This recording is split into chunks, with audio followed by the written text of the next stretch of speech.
One sunny day in May, 4 New Jersey men gathered on a leafy street in Cranford to drive 4 vehicles built by the same manufacturer a combined 392 years ago.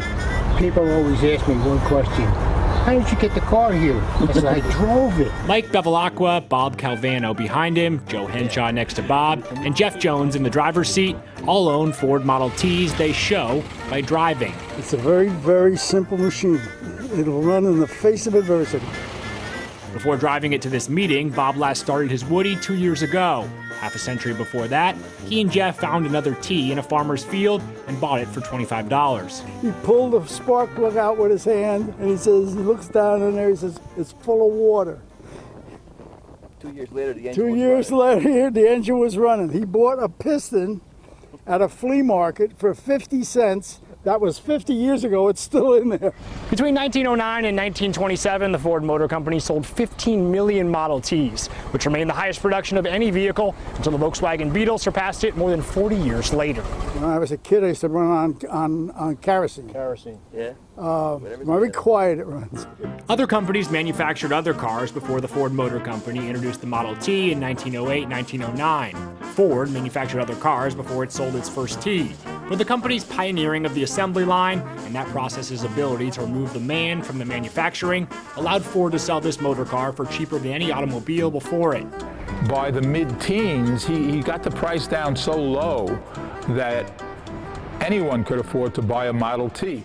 Inside the remains of a pie company's oven in downtown Brooklyn, Lenny Schiller keeps 56 classic cars and trucks, which he says all run but might not all stop. I'm renowned for not liking to drive. I just love tinkering with old cars.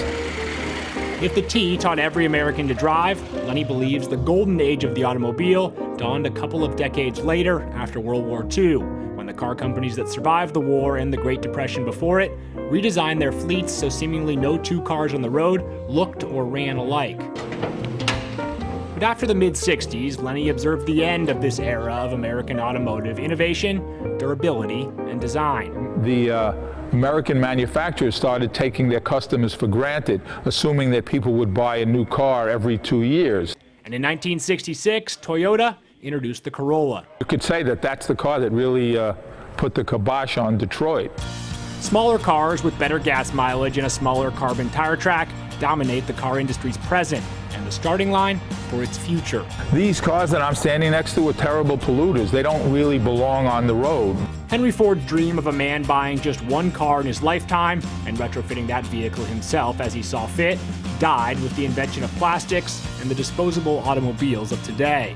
Today you pick up the hood and you go, and you close it.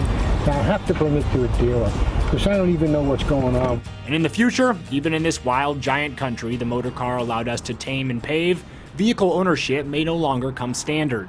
We're studying what kinds of vehicles fit in that world. Executive Director at the Nissan Future Lab, Dr. Rachel Wynn, oversaw the creation of this new mobility concept vehicle. Already on the streets of Europe, but shown here silently motoring along at up to 25 miles per hour on Manhattan's Upper West Side, this 100% electric car might one day fill a need for those commuting short distances in an urban environment. Wow, look at that. Car comes to me. The future of driving should change not only what we drive, but who or what drives our vehicles. Mercedes, Tesla, and other manufacturers already offer semi-autonomous cars that seem a lot closer to fully autonomous than company spokesmen admit on the record. Lenny sees the time of sports cars like this 1953 Jaguar XK120 Super Sports Roadster nearing an end.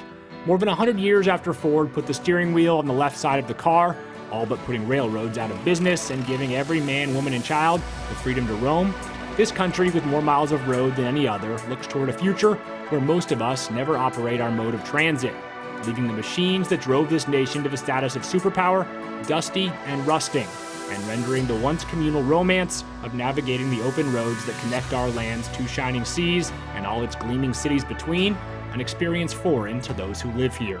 In downtown Brooklyn, I'm Matt King, Fox 5 News.